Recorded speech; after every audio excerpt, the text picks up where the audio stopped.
গাছ লাগাতে আমার ভালো লাগে। সেটা ফল গাছ হোক, ফুল গাছ হোক অথবা সবজি গাছ।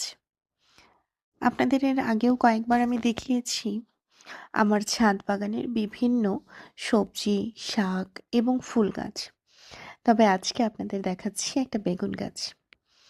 গত বছর সিজনের প্রায় শেষের দিকে এই গাছগুলো আমি লাগিয়েছিলাম। গতবার একটা সবজিও মানে একটা বেগুন না হলেও এবার কিন্তু আলহামদুলিল্লাহ গাছে অনেক বেগুন এসেছে। আমি এর আগেও বেশ কয়েকটা বেগুন ছিঁড়েছি গাছ থেকে। তবে আজকে হাতে ফোনটা থাকায় ভাবলাম একটু ভিডিও করি।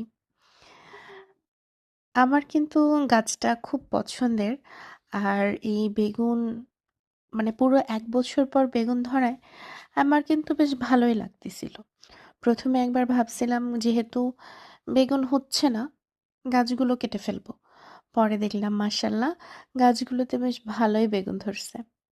আপনি একটা গাছ লাগালেন এবং সেই গাছ থেকে আপনি যেরকমের আশা করছিলেন তার থেকেও যখন বেশি পরিমাণে সবজি অথবা ফুল হয়, তখন কিন্তু ব্যাপারটা সত্যিই খুব ভালো লাগে। আমার ক্ষেত্রেও তাই। ভাবলাম যে বেগুনগুলো একটু বড় হয়ে গেছে, সেগুলো ছিঁড়ে ফেলি। এই তো ৪-৫ টা বেগুন তুলে ফেলছি। আপনারা কারা আমার মতো গাছ লাগাতে ভালোবাসেন? অবশ্যই কমেন্ট করে জানাবেন। আমার গলাটা একটু ভাঙা। এই ব্যাপারটা একটু স্কিপ করে যাবেন। দোয়া করবেন এই সিজন চেঞ্জের সময় যেন এর থেকে বড়সড় কোনো অসুখে না পড়ি। জ্বর, ঠান্ডা, কাশি এগুলো তো এখন লেগেই থাকবে সবার ঘরে, ঘরে।